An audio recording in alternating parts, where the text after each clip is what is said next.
Chapter 7. The Soul's Awakening. There is a great difference in the time required for the development in soul slumber by different souls. Some dwell in this state for a very short time, while souls of a higher degree of attainment require much longer time in the soul slumber state. Here too we find a remarkable correspondence with the phenomena of gestation and birth on the material plane, which should be considered by the student. For instance, in the case of these animals whose natural life period is short, we find as a rule that their period of gestation in the womb is correspondingly short. On the other hand, animals of a natural long life spend a much longer period in the womb before birth. Thus the animal has 20 or 21 months in the womb, man 9 months, rabbits 1 month, guinea pigs 3 weeks. The natural life of each bearing a relation to the period of gestation. In the same way, the gestation period on the astral plane, the period of the soul's slumber, is found to vary in proportion to the time the awakened soul is to pass on the astral plane.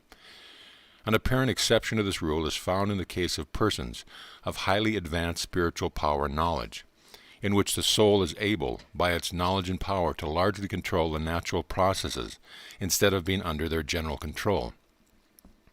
The difference in the period of soul slumber in varying cases, above noted, arises from the fact that the soul during its slumber period discards the lower portions of its mental nature, as well as its astral body, and awakens only when it has reached the highest state of development possible for it, when it is able to pass on to the particular plane or subplane for which its degree of development calls. A soul of lower development has very little to shed in this way, and soon awakens on a low plane. A soul of higher development, on the contrary, must shed and discard sheath after sheath of the lower mental and animal nature before it can awaken on the plane of its highest attainment. When we say shed or discard, we mean rather prepare to shed or discard, for the actual process of discarding or shedding these lower fragments of personality occurs immediately after the first stage of the awakening, as we shall see in the next paragraph. The soul, feeling the impulses of reawakened life, stirs itself slowly and languidly, as one does in awakening from a sound slumber in earth life. Then, like the butterfly throwing aside the chrysalis shell, it slips away from the astral body, and in rapid succession unconsciously discards the lower principle of its nature. This occupies but a short time, and occurs while the soul is slowly regaining consciousness. At the moment of the actual awakening, the soul is free from all these worn-out shells and encumbrances, and opens its eyes upon the scenes of its new activities and existence in the astral world. Each soul is destined to dwell in the plane of the highest and best in itself, after the dross of the lower elements has been discarded.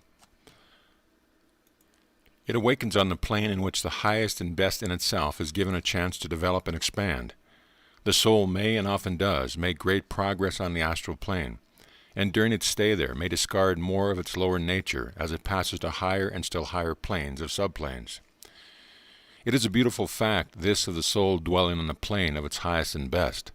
The student immediately recognizes that this answers the longing of the soul and the aspirations of the heart.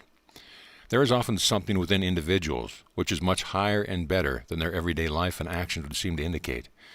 Material environment and circumstances tend to retard and prevent the expression of the best in us in many cases. Therefore it is pleasant to know that on the other side, the soul is relieved of all that tends to hold it back and drag it down, and is rendered free to express and develop those qualities and characteristics which represent the best and truest that is in it. This fact accords not only with sense of justice and equity, not only with the longings and cravings of the imprisoned soul, but also with the facts and principles of evolution, which ever attracts upward and onward towards some far-off goal of attainment and perfection.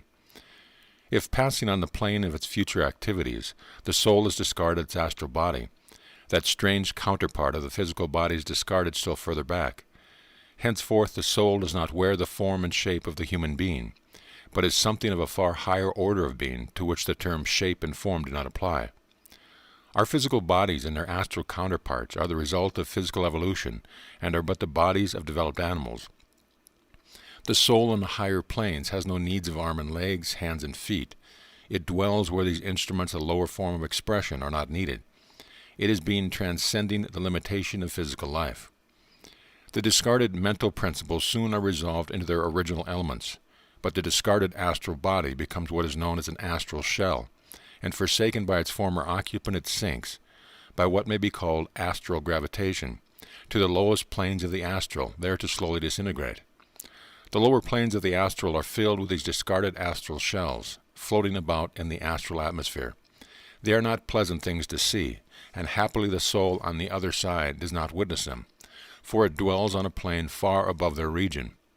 But persons in earth life who dabble in things physical before they understand the first principles of the psychic science often find themselves on the lower planes of the astral plane, and consequently witness some very unpleasant sights in this region, as might be expected.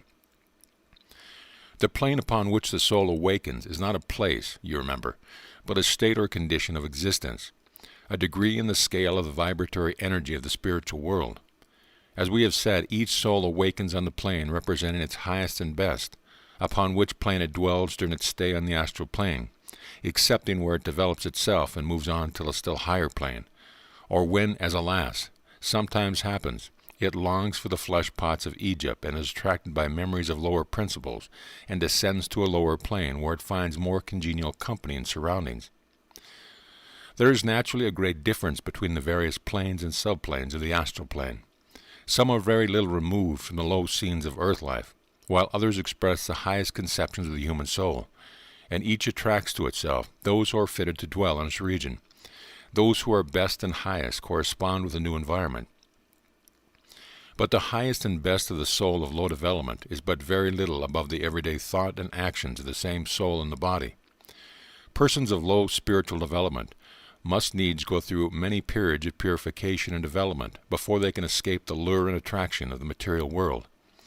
There are souls so earthbound, so hypnotized by the low pleasures of earth life, that on the other side they even refuse to forsake their astral shells, and actually strive to abide in the worn-out and disintegrating shells while they last, and maintain a rapport condition with the scenes and associations of the former life. Others find themselves on planes in which there is a conflict between the upward attraction of the higher things of spiritual life and the lower things of the material world, and they live a more or less unbalanced life in the astral, at least for a time, until one attraction proves the stronger, and they rise and fall on the spiritual scale in accordance therewith.